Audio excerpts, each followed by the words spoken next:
So let's start with Crumbl, the cookie chain that's exploded across the US. And their cookies aren't just cookies, they're calorie bombs. So, as an example, a milk chocolate chip, so a pretty plain one, comes in at around 720 calories.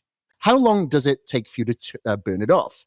So, if you weigh about, let's say, 80 kilos, which is about 176 pounds. Here's the math. Walking briskly, like a fast pace, like power walking at 3 miles an hour or just a little bit more, you'll burn about 270 calories an hour. That means you'd need 2 hours and 40 minutes to burn off one cookie. That is crazy if you think about it. That is crazy. So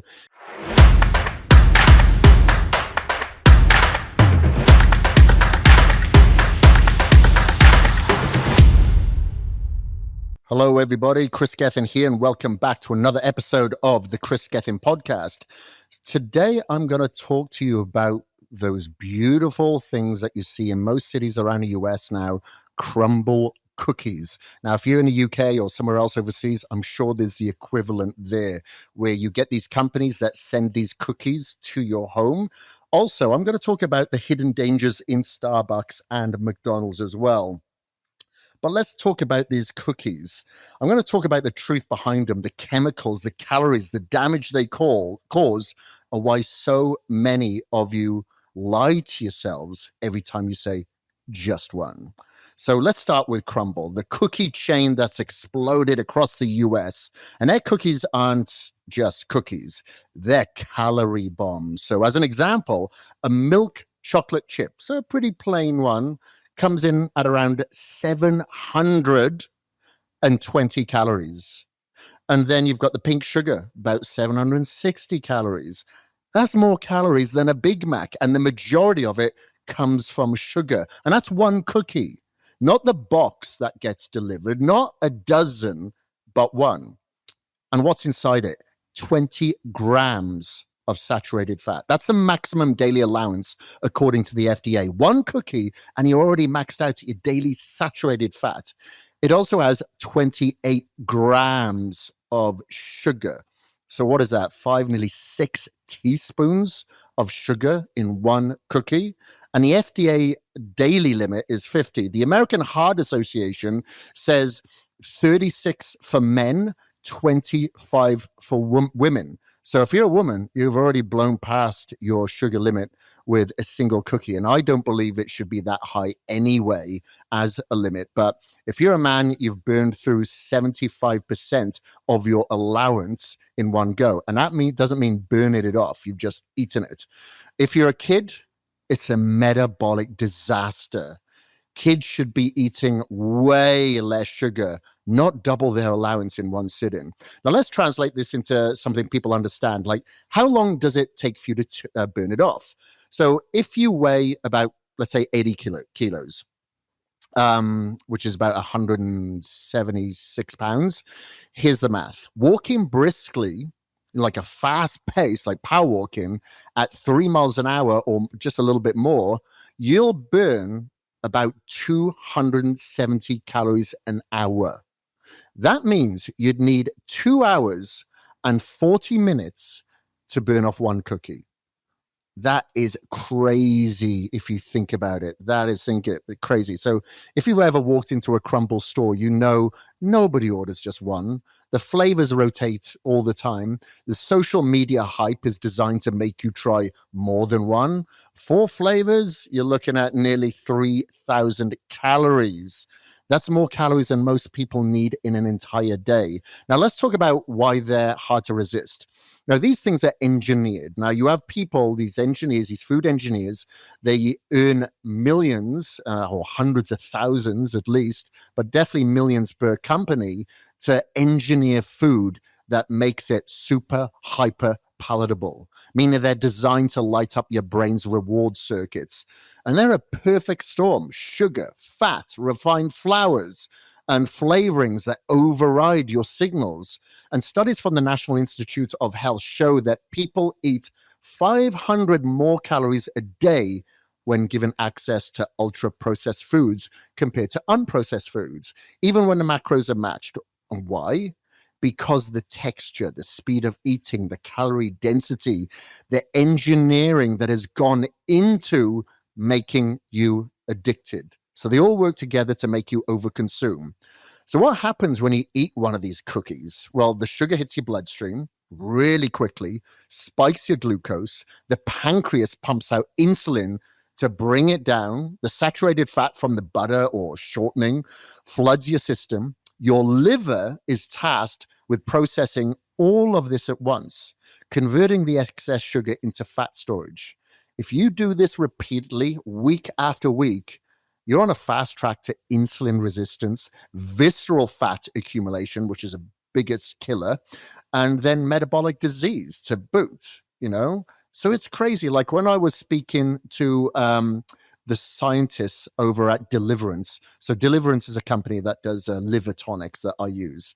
They were saying like the fatty liver doesn't really come from alcohol, from the majority of the people that they treat. It comes from people consuming excess sugar. Just think about that for a while. We demonize alcohol, which, look, you know, it doesn't really have a place, but we demonize it as being the number one contributor for liver disease, when in fact, sugar is really, really bad. So it doesn't just stop there. Let's pull back the curtain on the ingredient list of these cookies. So they contain refined white flour. So it's stripped of fiber, vitamins, and minerals. And then there's multiple forms of sugar. So you've got sucrose, you've got corn syrup, you've got dextrose, then you've got the butter or shortening, giving you that 20 grams of saturated fat. Then you have the emulsifiers like mono and diglycerides, which extend the shelf life and improve the texture that can disrupt your gut health. And then you have the artificial flavors to mimic the real ingredients without the cost.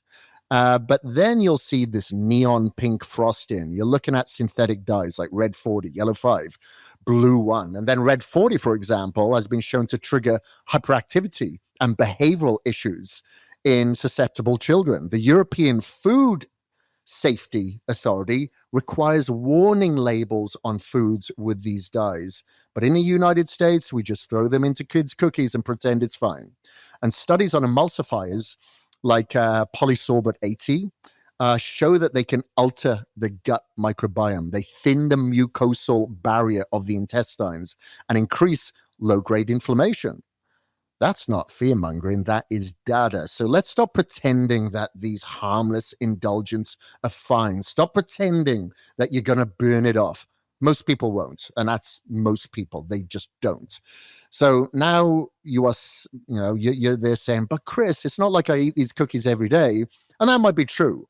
But let's say you eat them more than once a week.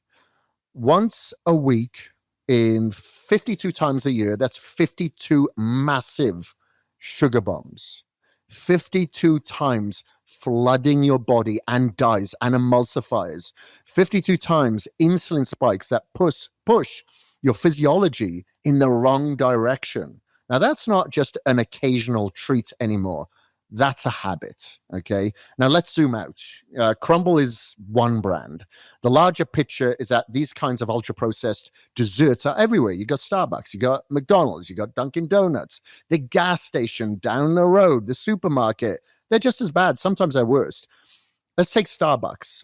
A grande caramel frappuccino, let's add some whipped cream on there, shall we, is about a minimum of 400 calories, but you have 50 grams of sugar. That's more than a Crumbl cookie, and that's delivered in liquid form. So liquid sugar hits your bloodstream even faster. Your pancreas gets slammed with glucose, insulin spikes, and you crash a couple of hours later, usually hungrier than before because you're just drinking this. And you may drink it at 9 o'clock in the morning, which is setting yourself up for an energy roller coaster for the entire day. And then you look at their seasonal drinks, like we're at Halloween. We're in October right now as we're recording this. You've got the pumpkin spice latte. I just came from McDonald's. I had a look at it. And then you got the peppermint mocha. Now, some of these are 500 or 600 calories with 60 to 70 grams of sugar. So just to put that in perspective, 1 teaspoon is usually 5 grams. Imagine putting in 1, 2, 3, 4, 5, 6, 7, 8, 9, 10, 11, 12 spoons of sugar into this thing, and you think the rest of it is okay? No. You've got some artificial colors and flavors and all this sort of crap in there as well.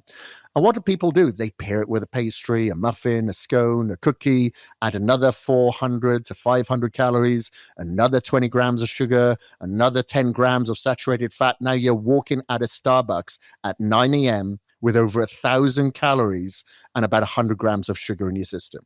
And McDonald's is no better. A Big Mac, 560 calories, fries, another 350 calories, a Coke, another 200 calories.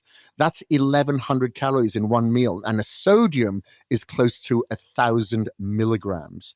Fat, over 30 grams. And sugar, dependent on the drink, another 50 grams. So one lunch, and you've maxed out your sugar, probably nearly over your sodium. Half, maybe, just over half your sodium, but not a good form of sodium, and more than a third of your calories for the day. And if you think breakfast is safer, those McDonald's hotcakes and sausage meal is nearly 800 calories with 40 grams of sugar.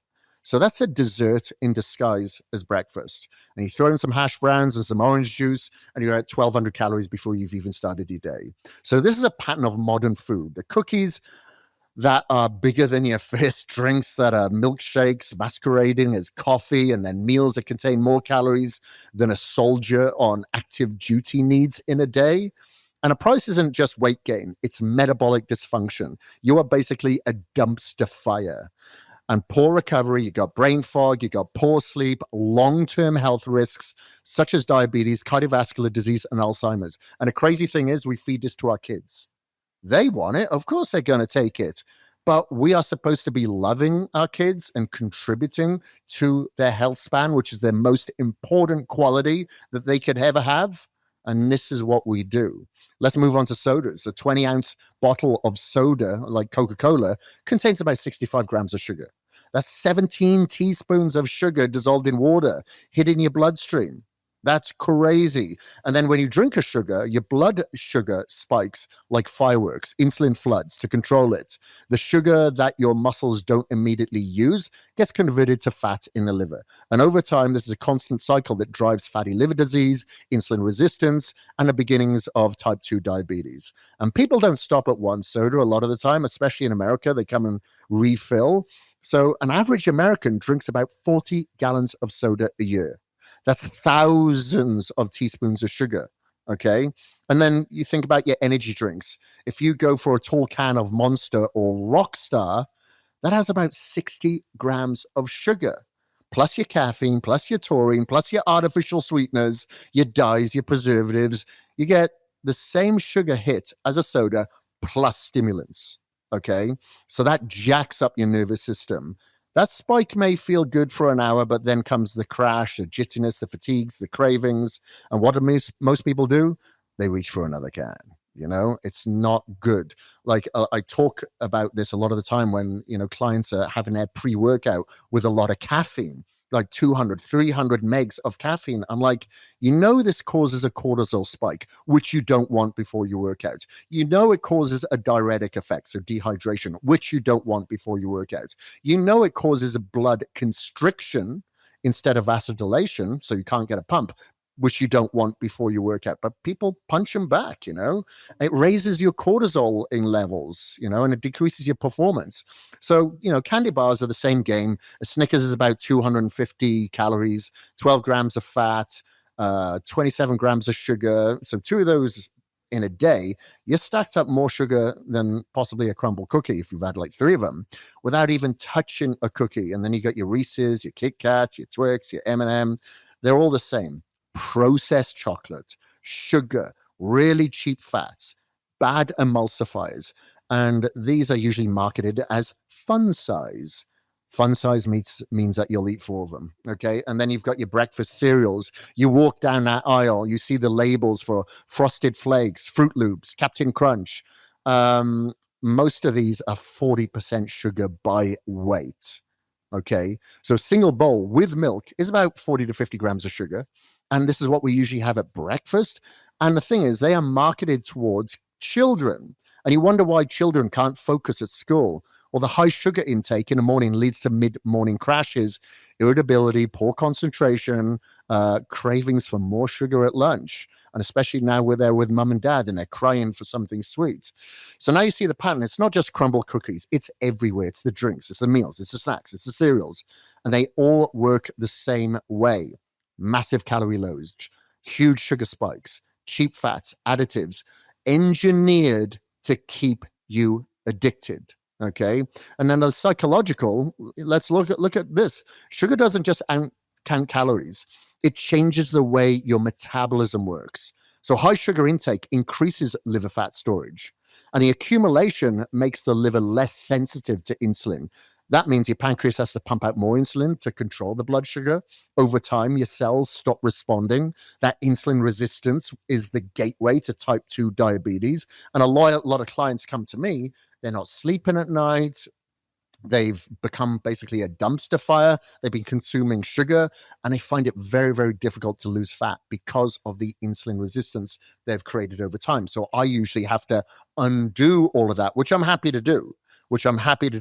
I'm just doing podcasts like this to prevent people from coming to me for me to undo that. But these high saturated fat intakes as well, especially from like your palm oils and your shortening, raises your LDL cholesterol. But it's not just the amount of LDL, it's the type.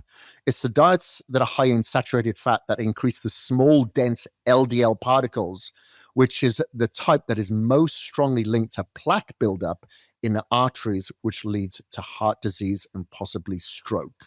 And then you've got the emulsifiers that disrupt the gut barrier. And then in studies, they thin the mucus layer that protects the intestines, which allows bacteria and toxins to interact directly with the gut cells. So this sparks inflammation, and low-grade inflammation is the root of almost every single disease: obesities, diabetes, cancer, neurodegeneration.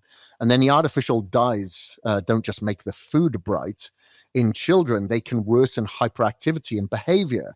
And some studies show that it can also alter the neurotransmitters in the brain. Okay. And this is what you're eating, so, hopefully this has given you a little bit of transparency here.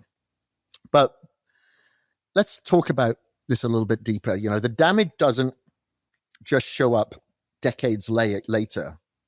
It can show up tomorrow. So try eating a Crumbl cookie at 9 p.m., then measure your sleep. Your heart rate stays elevated. Your recovery tanks. Your deep sleep drops. You wake up groggy. Your training sessions the next morning feels like you're dragging ass, Your high sugar and saturated before bed usually destroys sleep quality. And then if you're into quantification like me, wear a blood glucose monitor. Measure your HRV. You'll see the damage it does in real time, okay? And then cortisol spikes. With that poor sleep, your blood sugar swings, cortisol increases abdominal fat storage, decreases muscle building, lowers your immune system. So, if that's not enough, that's, I tell you what, there's worse. And the worst part is the marketing. These companies know exactly what they're doing. The Crumbl cookies rotate their flavors weekly. So you feel like you're going to miss out if you don't buy this week's drop. The Starbucks builds seasonal drinks into cultural events.